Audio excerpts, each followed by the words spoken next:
Banshee Cup number 2, everybody. So, let's go. We got Team Mascarade going up against Team Hlopaka. We are in the second season of the tournament. And once again, a quick reminder of how exactly all of this works. So, first and foremost, this was all decided by, the teams were decided by a captain's draft, meaning players could sign up individually for the tournament.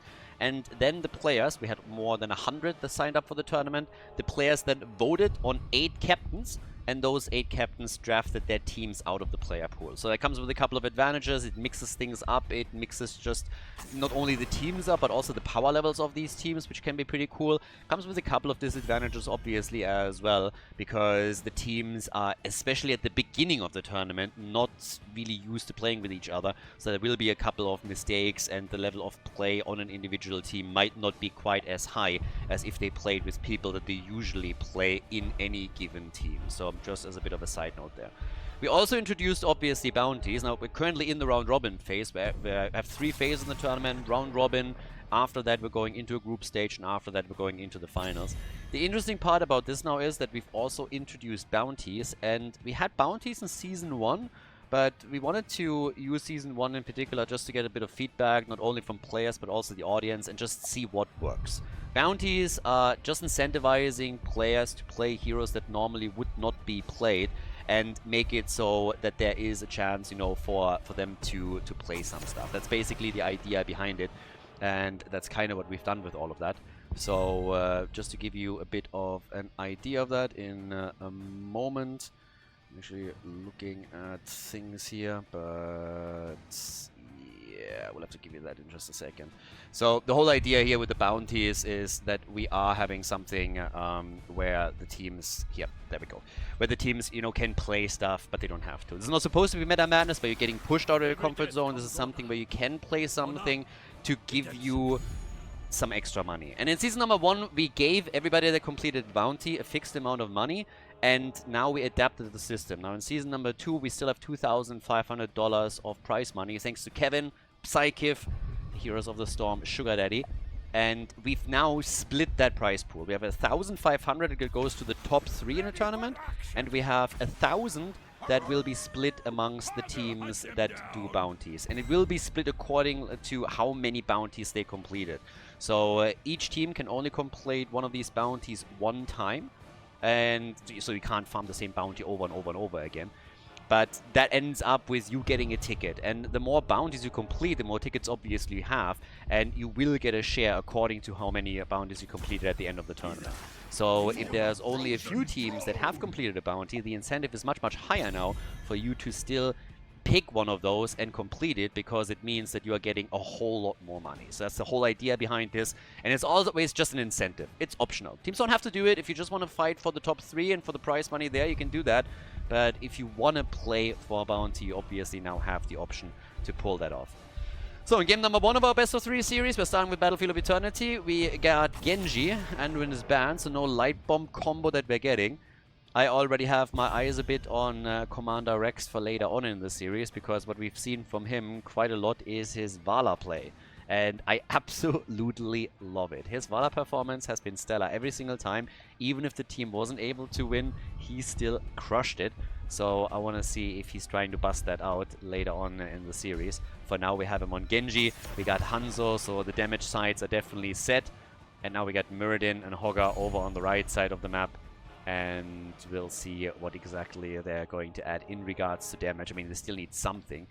They could now, of course, take Vala away from the blue team and simply pick Vala here, play an arrow build, and try and use that. You still have other tools that you can use against the Immortal fairly easily. You can also play a poke style with Liming, for example, if you prefer that. They go for Sylvanas, so the Banshee Queen gets some representation here. I'm glad that she gets picked. It's interesting how many times she was banned, and this is kind of her tournament. The whole reason why the Banshee Cup is called the Banshee Cup is that the sponsor, Kevin, Psychiv, he is Sylvanas one-trick pony. He's played like 8,000 or more games on Sylvanas. It's absolutely ridiculous. The guy is an absolute beast with her. And we named the tournament after his one-trick. We named it after Sylvanas, the Banshee Queen. So, in case that you weren't familiar with that. Malfurion and Rexa as our final picks. So, now you have a bit of an incentive to just like stagger these stuns.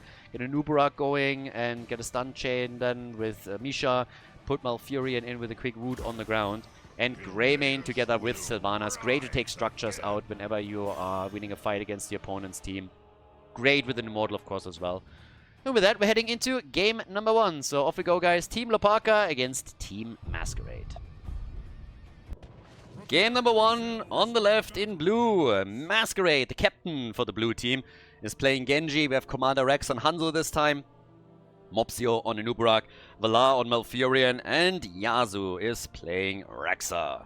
On the right side of the map, Team Hlopaka with Hirath on Hogga. We got Hunter Orc on Rhaegar, Mirialo on Sylvanas, Hlopaka on Greymane, and Panax is playing Mirrodin. So, let's go. Quick note on the bounty system again. I like to throw this out because there is a bit of confusion around it. Bounties, there's always like lots of ideas coming in. What if you make this bounty more give more value to that bounty than that? First of all, it's obviously limited by the prize pool. If I had unlimited money, I would revive HGC. That would make things a lot easier, but a lot of the ideas that people are coming up with when they're talking about the bounty system and how certain bounties should give you more of a share or whatever. First of all, it makes the system too complicated. Second of all, people seem to be forgetting that you also need a lot of money to sponsor all of that out. But what we want to do with the bounties is we want to add a layer that gives a bit of a risk and reward calculation to the teams where they have to decide if they want to play with a handicap and then hopefully win a bounty and a share of that bounty pool. But we still want to keep it simple. It's already tough enough, honestly, to explain the bounty system. A lot of people are getting confused by it. The same is happening during Meta Madness. There's tons of people that just don't watch every single game and don't understand all of the intricacies. So what we're trying to do is really make a system happen that is still fairly easy, that changes things, makes things interesting, but is generally easy and not too complex. Because players also get confused quite a bit.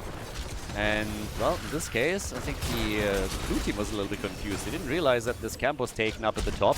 And now Hlopaka and his boys, while losing Greymane, are oh, they might lose more. Oh, yeah, okay, so now it's a bad trade for them. I was about to say, if you lose Greymane and then you get both of the mercenary camps, that's kind of fine. If you lose 3 heroes in the process, bit of a different story here. So, yeah. At least down at the bottom of the map, we had Hogga now getting some value. But he was obviously alone. There was a 5-man pushed up at the top by the blue team. But Yasu is there in time to catch the experience. This was definitely a bit of a setback for Hlopaka's team. The initial capture on the camp was great, but then after that they ran into some trouble here for sure. So already we're having another camp claim. This is actually a very, very early one. I think they're trying to leverage Sylvanas here much more than I expected them to. But that Shaman camp gets usually taken a lot later because you're trying to sync it up with the objective, which isn't really the case here. So they are applying pressure at the top lane, forcing the blue team to respond, and respond they do. Greymane, too far out, gets killed again. And Team Mascarade is absolutely crushing it now. 4 kills to 0. For the first 3 kills, you kind of can shrug off a little bit as just a misstep. Maybe a bad call where they lost 3 heroes. It's annoying, but you're not losing too much ground this early in the game when a hero dies. Losing Greymane now again is definitely, I don't want to say a problem, but a bad sign, a bad omen. Greymane is back in time for the objective, and it seems to me that they are attempting to push with Sylvanas a bit. Greymane is at the top and might make a move for the topside structures. So I guess objective number 1, there's a big chance that Team Hlopaka is actually letting this one go. And they've made plays like this in the past, but they're trying to just play macro against an opponent when they're running things like Sylvanas and Greymane, attempting to do structural damage. But now they're starting to refocus back into the middle of the map in an attempt to go for the objective after all. So it's kind of what we're getting here. In the meantime, yeah, level 6 for both teams. Which is, I guess, the interesting part, because, yes, we are on level 6 for both of the teams, and if you think about it, this is with 4 kills on the blue team side. So, yeah, pretty interesting twist there. Now Sylvanas has moved down to the bottom of the map, and that's exactly that push power that I've been talking about earlier. So they're trying to go for structural damage. And with that combo, they can easily do that. I'm more surprised that the blue team hasn't reacted to it more than that. They went for the Immortal all out, but this is a lot of damage on that fort. So this is exactly the situation that I was explaining earlier. Now they've done so much structural damage, not only down at the bottom of the map, but also with Herath's like Fleabag up at the top against this fort, that the question remains, how much can Masquerade's team actually do here? Like, how much are they able to do with that first Immortal? Because if that gets burned down quickly, they might be the ones that have done less structural damage, even though they won the first objective. And generally, I love this type of play, because the first objective is always the weakest. You can do that with the first, you can do it kind of with the second, and then afterwards the objective starts scaling so heavily that you really need to address it. But unless you're playing on Volskaya, that map is just a meme. But right here, you can see this is not too bad for them. I mean, even with all the pressure coming from the blue team, the fort has not been destroyed. And if you look now at the bottom of the map and the top combined, Red team got a little bit more out of the early game. It's not an amazing lead in structures, but it is still a lead. They did damage at the top side fort, and if they can make similar plays later on, this might add up over time. So, yeah. Personally, I like this. I like these macro plays that they have. And now they are trying to go for Rexa, and he has no chance. He gets ganked hard. Rexa is dead, and now they're going straight up for the fort. The blue team responds at the bottom of the map, taking this one out as well. But this is, again, a good trade for Team Hlopaka. Topside fort had a lot more hit points than the one at the bottom of the map. And now they're even getting some damage done here at the top keep wall. Not a whole lot. They did go all out on it, but they were able to do at least some damage on it, and not too bad. Also their first kill against Rexa now, so we got 1 kill, 2-4. But it's an interesting start into the game. And I have to admit that a lot of the plays that we've seen from both of the games over the course of the tournament have been pretty enjoyable. I highlighted Commander Rex and his Vala plays a bit earlier, which is definitely tons of fun. But when we're talking about Hlopaka's team, they have some interesting strategies. And yeah, Muradin, he's dead. Yeah, with Ancestral ready, Rhaegar might have been able to save him, but they don't have level 10 just yet, so that's Muradin gone. Couldn't also Avatar up here. They will have level 10 in a moment, but he should be back in time for the objective, so there's at least that. But what I wanted to say is that they are doing some cool stuff with macro play. And I like it. They're switching things up. They also love to play their Cho'Gall, which is of course where they also got their first bounty. They played Cho'Gall even after that, but you can't farm the same bounty over and over again. So attacks are being made. Oh, the Shockwave missing against Mopsio. They're trying to cut him off again, but now Genji is moving in. Mascarade is trying to pew pew pew with one shuriken after another. They go for Muradin! Oh, I think they could have gotten that kill there. I think they could have gotten Muradin, but he moved out and there were not enough people on the same page. Now Greymane gets attacked. The Ancestral just before the arrow of Hanzo connects. Nicely done. But Hogga is dead. Nubura takes him down, and now they're starting to chase. Oh, Masquerade, maybe a little bit too far out. Greymane is low again. But they go for Mopsio, and the Beetle is dead. Parnax jumps out. His trade is going to kick in any moment now, but the entire team is low. The entire team is low, and Hlopaka gets murdered. Miriale, yeah, that wave went nowhere useful. 8 kills to 2. The kill count is a huge concern for Hlopaka's team. They're not far behind in experience. They might still be able to do some work here, but if they are not starting to win some of these fights, then the mid and the late game are going to be a big problem for them. Like, a pretty big for one. So, as is, we now have 22,000 damage for Sylvanas. We got 22,000 damage also for Hanzo. It's another big objective, another big immortal for the blue team. And yeah, let's see what they can do here. I mean, Panax is already moving around. They go for Mascarade? Nah. Nice Stormbolt would have been pretty cool. I mean, it started with them losing the stun from the Shockwave. Oh, Rhaegar, okay, they have to burn down the cocoon, and they do, but Greymane is already dead. Yeah, this is starting to snowball out of control a bit. Great arrow, stopping them retreating. Sylvanas is now dead too. The idea of Hlopaka's team was to drive the fight behind the Immortal and start attacking, and it absolutely backfired. They lost 3 of their heroes again. Now it's 11 kills to 2, and they are just losing more and more ground here. The ideas that they have are sometimes pretty sweet, but the execution, at least in this case, was just not good enough. With the double Shimada brothers here from Team Mascarade, the blue team is just murdering them. We had some fantastic arrows earlier on, just stopping an Ancestral, for example, stopping them retreating. And now, after the fort at the top got destroyed, it's the keep that they're aiming for next. They get a kill against Misha, but that's not going to be enough. I mean, it's obviously unbearable to see her die here, and Peter has indeed been informed. But yeah, we all know what Peter's priorities are these days. If you want to have a good laugh, by the way, I can heavily recommend that you go to Peter's Twitter. These people are borderline insane. They want to ban certain language and stuff, so they want to get rid of things like 2 birds with a stone. Like basically any saying that you can possibly have where there's an animal involved, they want to get rid of that, you know, because animals obviously understand English, or any other language for that reason. For that matter, and are heavily impacted by that. So yeah, 2 birds with a stone is heavily insulting to the bird community. I'm not even joking, I wish I was. Rhaegar goes down, the Self-Ancestral, not strong enough, Greymane is dead. Yeah, they are getting bodied. Absolutely bodied. Beautiful execution here from the blue team. I mean, kill after kill here. Malfurion dies, so lock another kill in, but Mirrodin dies too. And I guess Sylvanas is also not going to make it. She's way too low. Yep, they're sniffing her out very quickly. She tries for the counter kill and gets it, so at least that happens. But this is just a disaster for them. Yeah, they are totally falling apart here.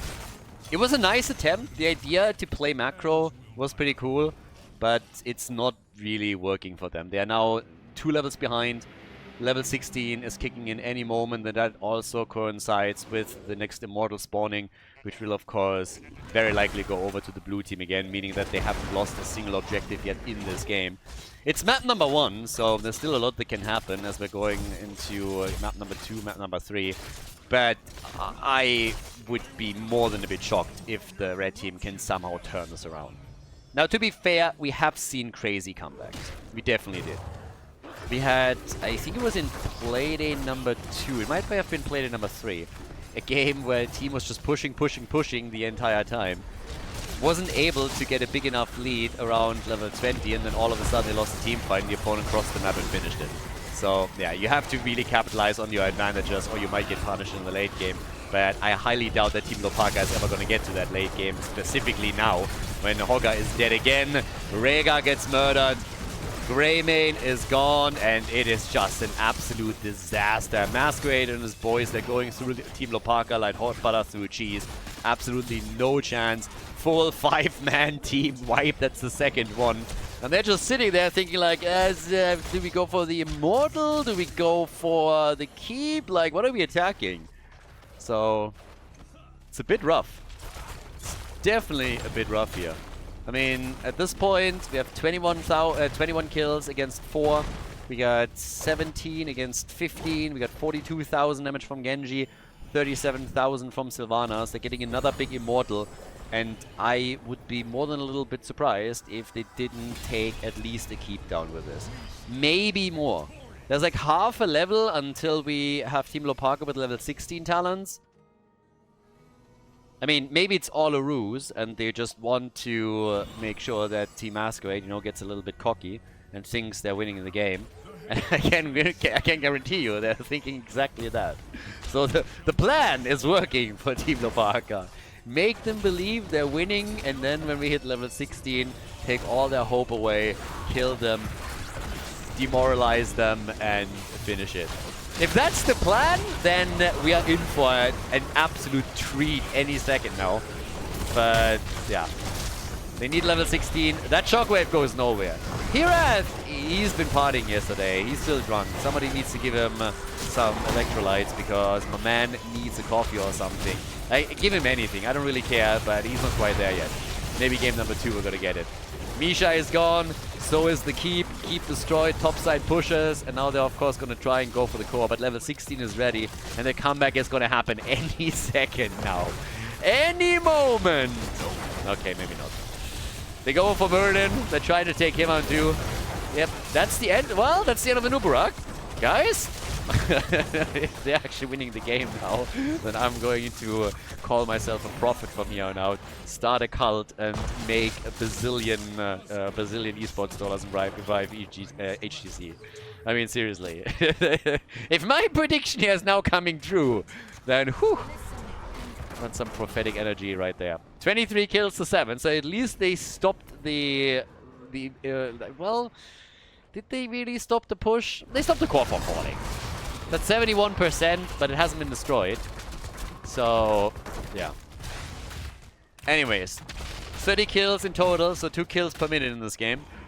On top of that, we're now looking at a camp that at least gets claimed. I have a little bit momentum on the map, so they're trying to take a few camps, get maybe the experience gap closed slightly, if they can get a few more kills here. Misha at the front, fearless, leading the charge here. So, yeah, they heard about Greymane engaging too heavily and always playing the frontline game, and then Rexa came in and was like, hold my bear. Somebody had to do it. He's missing it again! Here, like, seriously. They're getting the kill, though. They're getting 2 kills! Don't tell me they're not taking this. What is going on here? I should be surprised. I actually called it. It was all part of the master plan, everybody. All part of the master plan. They have a problem at the bottom of the map, but the catapults are pushing against the core. But up here with Greymane, Sylvanas, and those camps plus catapults, you can go for the keep. I'm just not sure if they think they need to go for core now. And it seems like they think they do, because this attack is coming, and this is a problem. But they're going for the core. They're trying to win the game, and guys, it looks like they're doing. I'm gonna start a cult now. I'm a prophet. You heard it here first. They're winning the game. Team Hlopaka with a 1-0 victory. Holy shit. Before we head into game number 2, make sure that you subscribe to the channel if you haven't done it yet, so you don't miss out on any future content here on Khaldor TV. Okay, guys, it is, I mean, again, it's obvious, so I am a prophet. You can now call me Lord Khaldor. I am your savior. I am the savior of the storm. I am the savior of the Nexus, and yeah, I called it. So apparently Hlopaka's team has been complaining after the first map that he's a little bit too aggressive. He died 7 times on Greymane, so I give them that. But indeed, they turned the game around, which feels like a meme. Now, I want to venture so far as to say that if you have any other combination but Sylvanas and Greymane, this probably doesn't work the same way. But those two, and I called this right at the beginning of the game, they can go through structures like hot butter through cheese. They are melting them away. And that's exactly what we saw. They got a couple of kills and then they just went through the structures, took them apart within seconds, and just went for the core. So, if you want to see a demotivating game for a team, then that was probably it. Team Mascarade is not going to be happy about that whatsoever. And, well, it is what it is. So, right now, we're going into the second map of the series, the Dragonshire, and we have Team Hlopaka in the lead with a 1-0. But, yeah, I'm clearly a prophet now. The Church of Khaldor has been established. And you are now all my minions. Go forth and do shit. I still can't believe that they actually won this. But yeah, they hit level 16. They were in the same talent tier, just as I called it. And then they came in and were like, you know what? We've been a little bit tired of losing. Tried it. Let's take him out. Okay, game number 2. Let's see what we're getting. Is it now time for the blue team to bust out Commander Rex's Vala? Is that something that we're getting? Abathar has been banned away. We get Urel as our first pick. And of course, another question is then too, if we are in addition to that also getting maybe a bounty. Maybe we're gonna get a bounty here. It's always dependent a bit on how the teams perceive the games to go. If they feel okay, there's a chance to make a move or not. But yeah, just to give you guys, once again, a bit of an idea, these are the bounties. And again, I really want to make this very, very clear. The bounties are not all supposed to be on the same difficulty. There's a couple that are easier, there's a couple that are a little bit harder to complete. It's all about like giving the players an incentive to play stuff that's fun. There's, for example, other talents or other ults that you don't see a whole lot, but they're just not fun. Tiger's drill, for example, nobody cares. You play Tiger's drill and you have a drill there and you just like this, and that's it, and nothing happens. So not really a fun ult, nothing that we want to necessarily see. We want to really put stuff in that's a little bit fun, makes the game interesting. Some of those are easy to complete, theoretically at least, compared to others, but that's kind of the idea here. And I called it already, but it has now been picked, so we have not only Vala, but we also get Uther together with it. This could be a single support Uther, or we are maybe even getting a double support with Vala.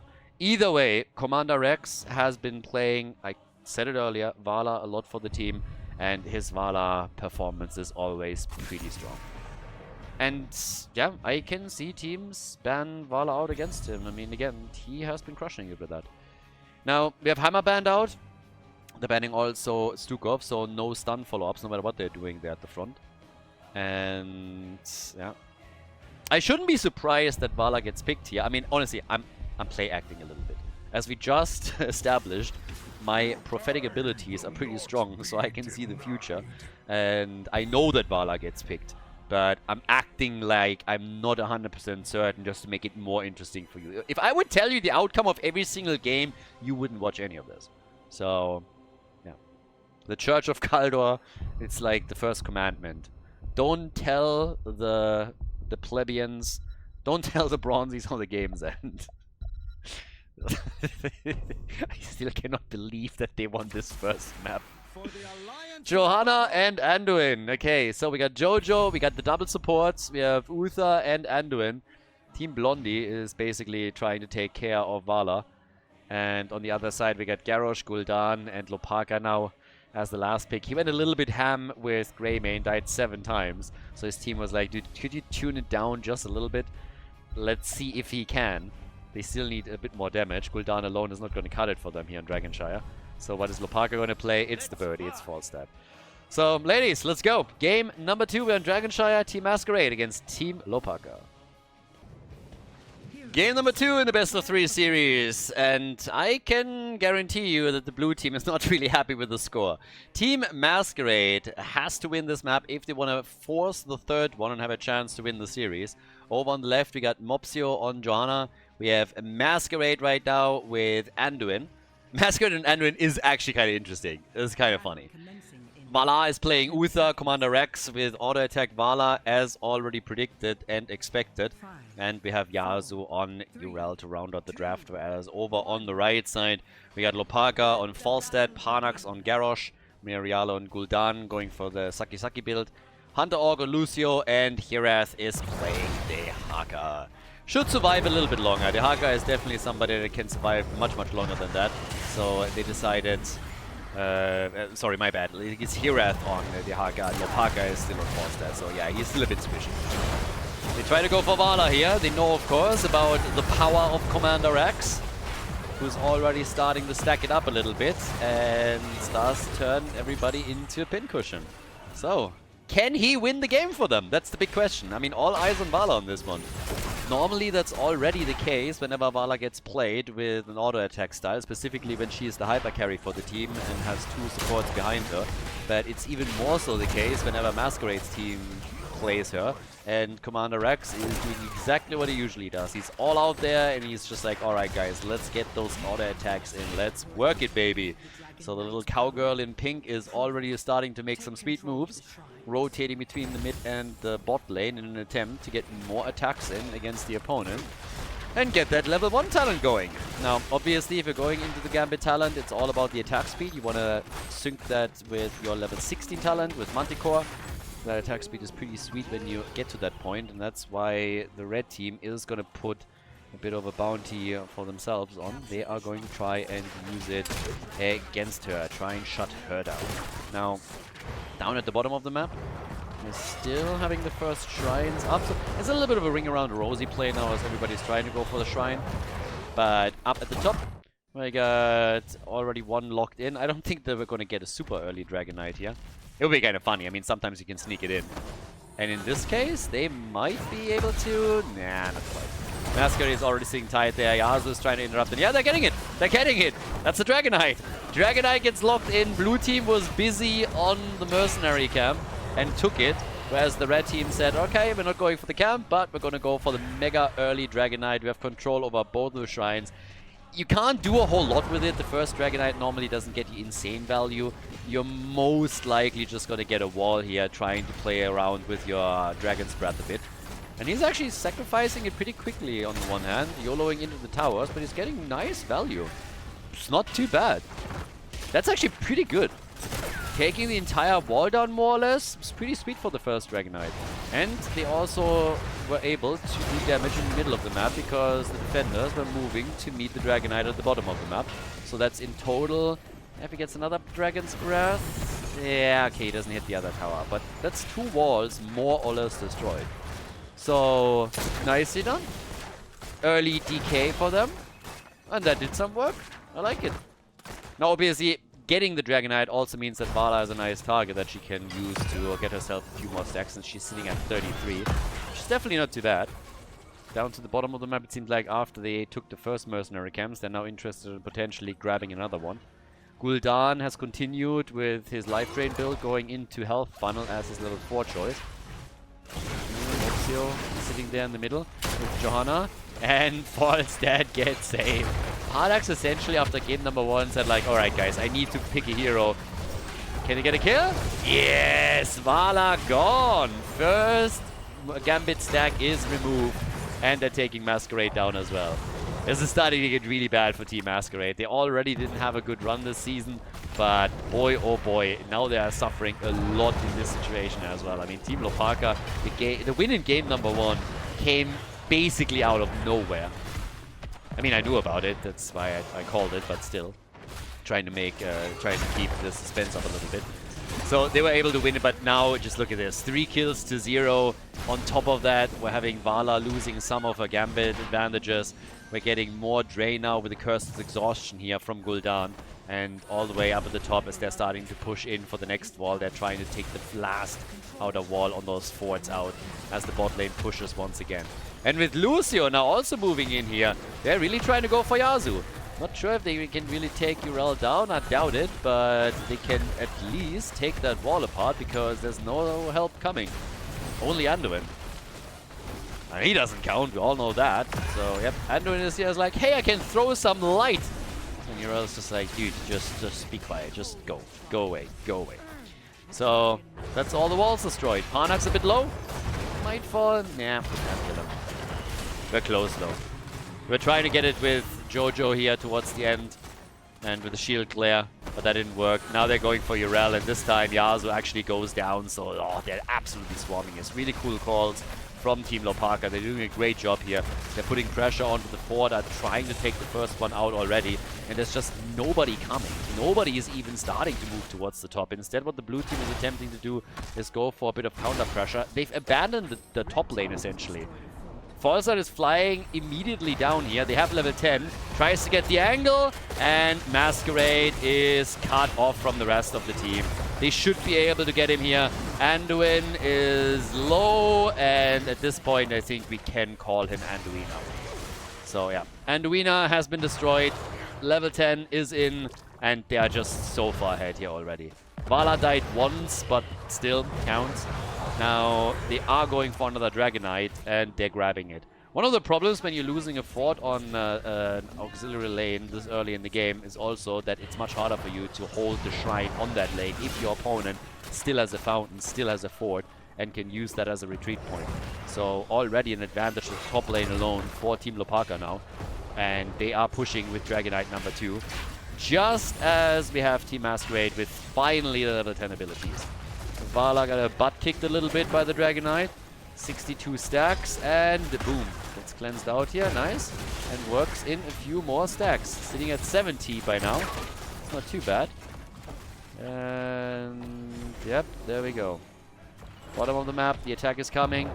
Middle of the map, they're going for a fort, and they're taking a lot out. Now with an attempt to even go for Yasu here. But yep, middle of the map, that fort is gone.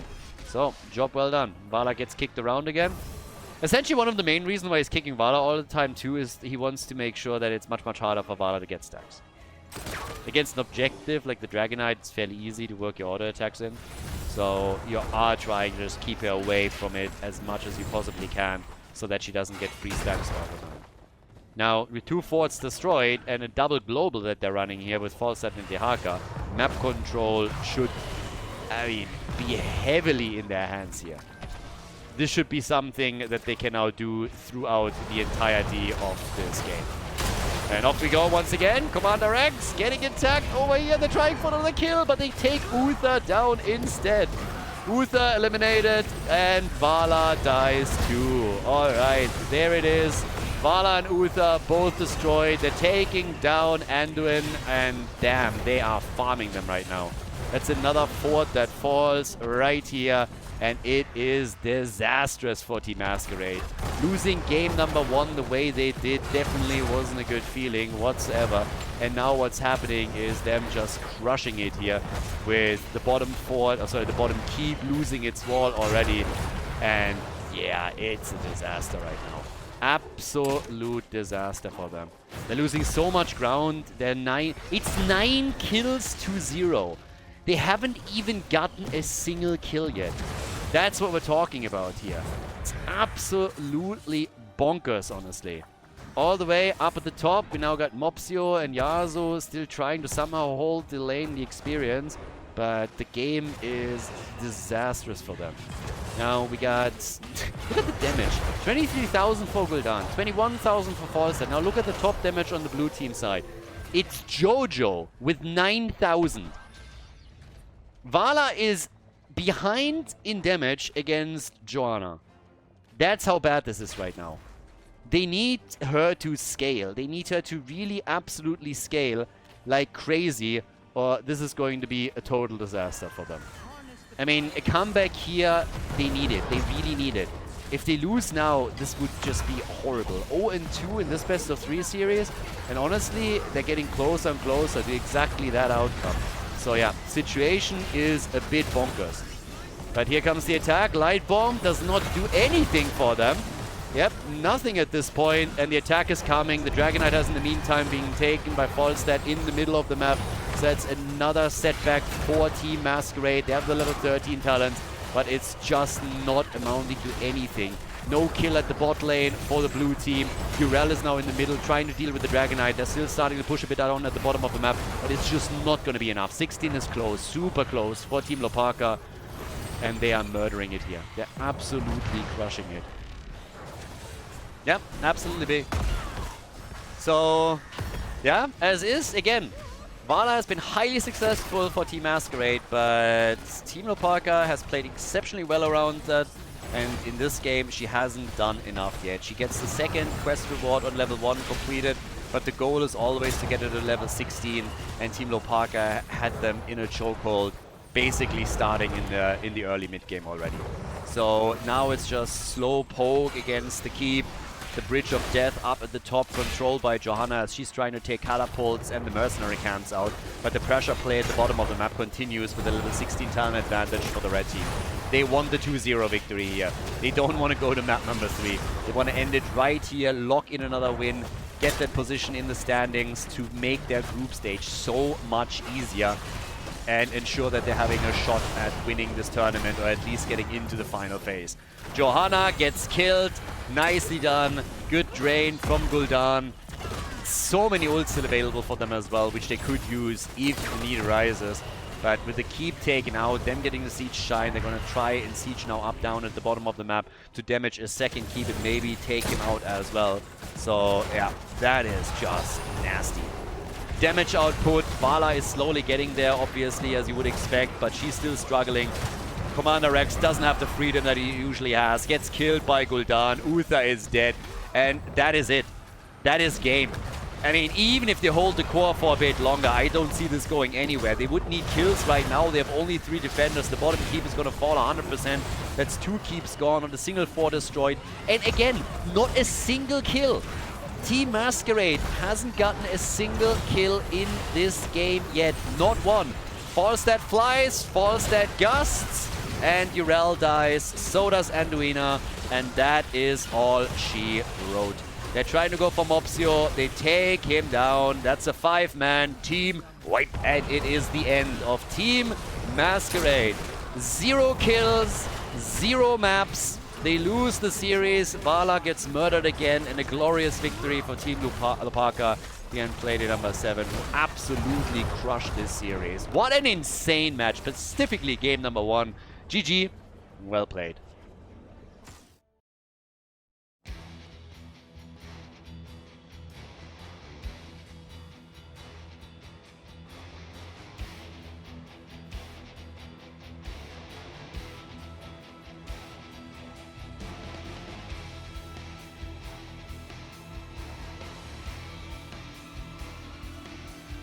Thank you everybody for watching the video today. I hope that you enjoyed the show and the commentary.